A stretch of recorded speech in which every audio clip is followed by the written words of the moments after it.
Welcome back to hopefully one of the last two videos on a 6v6 amp. We're getting there. A few little bits and bobs we need to get sorted, but some of the first things we need to get sorted out is what we're going to do with HT voltages. Like for instance, what we're going to power the 6SL6 at. On the prototype, everything pretty much, the screens, we had the screen grid voltage of the 6v6s at about 250 volts, and we had the 6SL7 at about 300 volts HT, which perhaps isn't quite the best idea. This morning I've looked at loads of data sheets, I've looked at loads of 6v6 single-ended Class A amplifier builds. All of them different, all take different approaches. But basically I went back to the original Mullard 3.3 amplifier, which is actually an EL84, not a 6v6, but you know.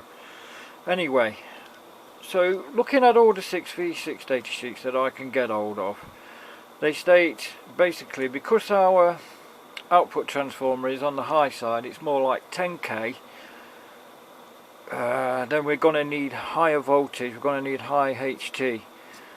Looking back at the last video in the prototype, we dropped 17 volts through the output transformer, through the winding resistance. So we're going to need a original HT of 330 volts ish. So we're going to be dropping say 15 volts through the output transformer, and that will put our anode of our 6v6s at 315 volts. Looking at all the 6v6 data sheets, for 315 volts anode voltage, plate voltage, they give a screen voltage of 225 volts. If we exceed that, there's a chance we could exceed that, we could run them at 285, but we don't really need all that power out. So we'll just go for that 225 volt screen grid voltage for now. So looking at basically the current that the screen voltage will be pulling, because it does pull some current, at nominal sort of working, quiescent, it's going to be pulling 2.2 milliamps. So therefore I got that and I doubled that, because there's two 6v6s, isn't there? That gives us 4.4 milliamps. And then that brings us on to what the 6SL7 is going to be running at. Now then, we could run that 6SL7 at a higher voltage.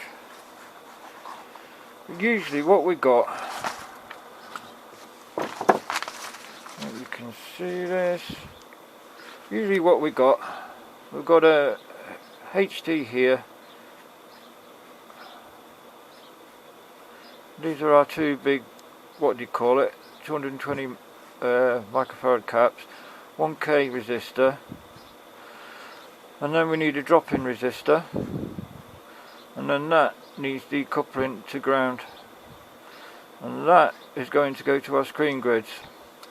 And then we normally have another drop-in resistor to drop the voltage down to our first stage, which is our 6SL7 there. So really we can't run our 6SL7 if we're going to sort of follow this sort of traditional scheme at a higher voltage than the screen grid. So I've just gone for a nominal 200 volts HT for the 6SL7. That works out with our 2k cathode resistors that I just sort of threw in there without thinking, because if we bias the 6SL7 at 1.5 volts, it'll be running, each 6L7 triode will be running at 750 microamps. All that brings us to a total of 6 milliamps total going through this resistor here, meaning that we need a 17k5 resistor, or we'll just use an 18k. We're going to try that first, right? And then for this one here, I've got worked out, because we're going to, both 6 SL7 triodes are going to be pulling 750 microamps each, which times 2 equals 1.5 milliamps. So to get a 25 volt drop across there, we need a 16k6. Save pissing about, I'm just going to use a 15k, which will put our HT for our 6 SL7 a little bit higher than 200 volts. But we're not bothered. It's volts. This is the beauty of volts. We don't, you know, a few tens of volts here doesn't really matter. So that's the plan. 18k, 15k, and then we'll just use something like a 10 microfarad to ground. That then leaves, we've got to put a grid stopper in. A screen grid stopper, because at full whack the screen grids of the 6v6 start pulling 4.4 milliamps. This is all pulled from the 6v6 datasheet, meaning we need to limit that, because what happens is when the anode goes down, the anode voltage will go down when it's doing all that sine wave business, yeah? The screen grid will be sitting at a higher potential, a higher voltage than the anode, and obviously the screen grid current will rise. So to stop that we need a resistor. I've worked out that we need something like a 1k5. I don't know about that. I was just going to use 150 ohm. We're going to try a 1k. We'll try a 1k for that. I realise that I'm not going into as much detail, and I'm not designing it as thoroughly as I would usually do. That's because I'm trying to get the thing finished, and so I'm sort of skimming things a little bit. So I'm just going to try those values that have worked out, and then we'll test it. If we have any problems, then we can go back and change them. So that means tucking in a few sort of resistors and things and not putting them in permanently. I'll put those in. Just got to point to my iron on. We'll put those dropping resistors in, the decoupling caps, and at some point in the future I will go into the design of this a little bit more, and well, I'll go into it a lot more if you want, and we'll try and optimize the design a bit, because one thing I would do normally is I wouldn't use anode resistors on this 6 SL7. I would use an active load, or a constant current active load, and that gives us basically a flat load line, meaning we're going to get the most gain out of this. But we'll go with this for now, and we'll see where it takes us. Right, we're on wobble cam. I've powered it up once. I've just got the mains transformer just bobbed in there, just bringing it up slowly on the variac. 200 odd volts on the HT. Yeah, I've just got that propped in there for now. Everything's connected. 242 volts AC mains, 326 volts HT1. So that is higher than what we said, like the 315. But that's to take into account of the voltage drop across the output transformers. Quickly jump over here, or not jump.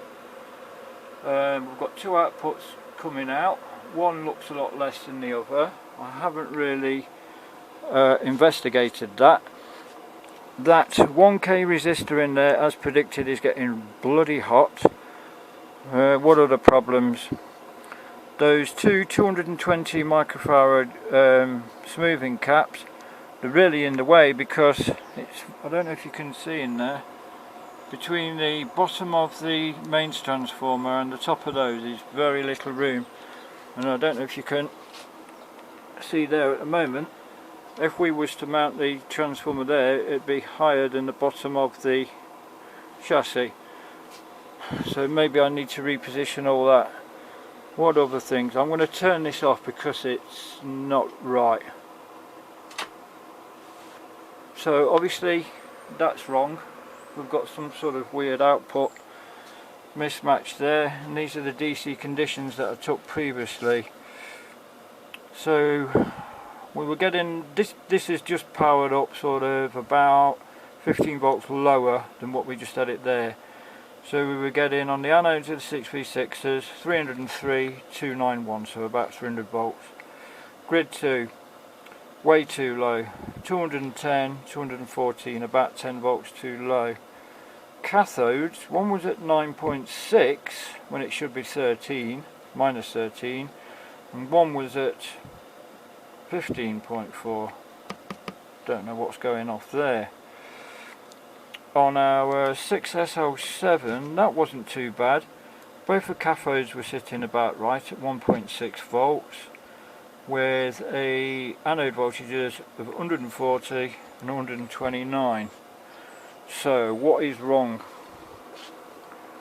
I blobbed in that 18k drop-in resistor earlier on. That's too low. Oh yeah, and so basically our HD to our screen grid is too low, 10 volts too low, and our HD to our 6SL7 is, what's that, let's call that 190 volts. That's 10 volts too low. So I think if we swap out that 18k for a, what for, I don't know, 15k maybe, something like that, that would make things better.